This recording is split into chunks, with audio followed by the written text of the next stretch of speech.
जय जगन्नाथ दर्शक बंधु चलतु आज आम उपटन साबुन बनैबा। उपटन साबुन आमर स्किन को बहुत इंस्टांटली ग्लो कर साहाय्य करे। तेणु उपटन मु जिनस नौ बर्तमान देखो मु चाउल चूना गोटे चामच नहीं जाइए। तापर आम ना मुल्तानी मिट्टी गोटे चामच, मुल्तानी मिट्टी गोटे चामच नाला आम ना बेसन गोटे चामच, बेसन भी गोटे चामच नवा। ये आम स्किन को ब्लीच कर साहाय्य करे बेसन एवं चूना। तापर नवा आम एटा ऑरेंज पील पाउडर नवा, ये भी नवा हाफ छोट चामच रे नवा, माने जो चामच रे मापी तार हाफ चामच यूज करिया। कहीं ऑरेंज पील बेसी हो गले मुँह टे इरिटेशन है भाई लगे। तापर नवा आम मसूर डाली पाउडर गोटे चामच। मसूर डाली भी आम स्किन को गोरा कर साहाय्य करता है, से गोटे चामच नवा। एवं मसूर डाली गोटे चामच नहीं सारापर आम नवा रोज पेटल पाउडर, सी भी गोटे चामच नवा। रोज पेटल गोटे पाउडर नाला गोटे चामच नालापर आम नवा सैंडल पाउडर गोटे चामच। सैंडल पाउडर गोटे चामच नहीं सारापर आम कस्तूरी हलदी देखो, सैंडल पाउडर गोटे चामच नहीं सारापर ना कस्तूरी हलदी छोट चामच रे, जो थे आम ऑरेंज पील नहीं से चामच रे हाफ चामच और नवा। बास होगला बर्तमान आम ताकू टिके ऑलिव ऑयल देदेवा। एथरे आपण चाहे ओट्स दे पारे। ओट्स मु दिए कि आज ओट्स मो पाखे ना सरी जाइए। आपड़ जो निजे बनाऊँ कौन गोटे गोटे जिनस जदि स्कीप करदे भी चलो। तापर दवा विटामिन ई जोड़े मु कैप्सूल नौ पंक्चर कर दौची। विटामिन ई दीटा विटामिन ई तो जानी थे आ कहि कौन अधिका। तापर विटामिन ई दे सारा बर्तमान आम ताकू गोलैया ये तो सुखिला रहा, तेणु टिके ताधे आम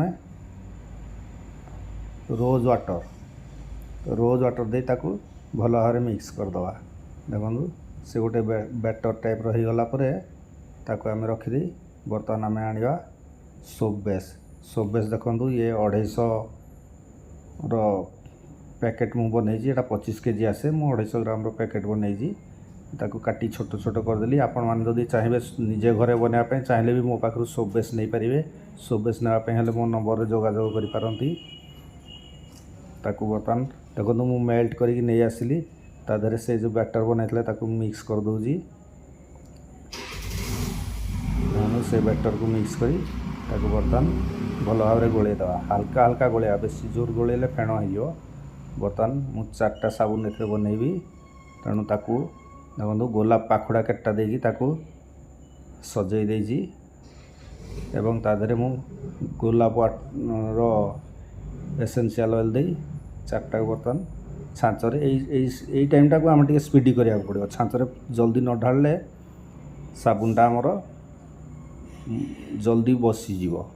तेणु ये फुर्ती आम ढालिया पड़ो।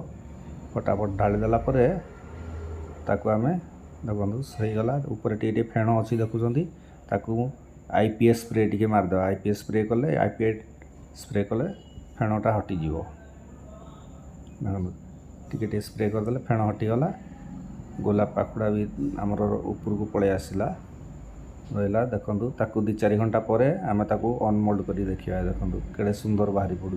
साबुन भी केते बढ़िया है। देखो ऊपर पाखुड़ा गुड़ाक भी भल दिशुची। ताकू बर्तमान आम पैकिंग करिया जरी पॉलिथिन भर्ती करी ताकू सील करदे बर्तमान एवं स्टिकरिंग करिया। सहज वर्षा दिन जरी सील न कले से मॉइस्चर ही साबुनटा झाड़े जीव खराब हो। तेणु सांगे सांगे ताकू पैकिंग करके आम रखीदवा। देखो एवं 4टा जाक मुझे पैकिंग करदेली। बर्तमान ताकू स्टिकरिंग करी रखीदेवी। स्टिकर मार दूजी। ये साबुनटा आमर स्किन को इंस्टांट ग्लो करिवो।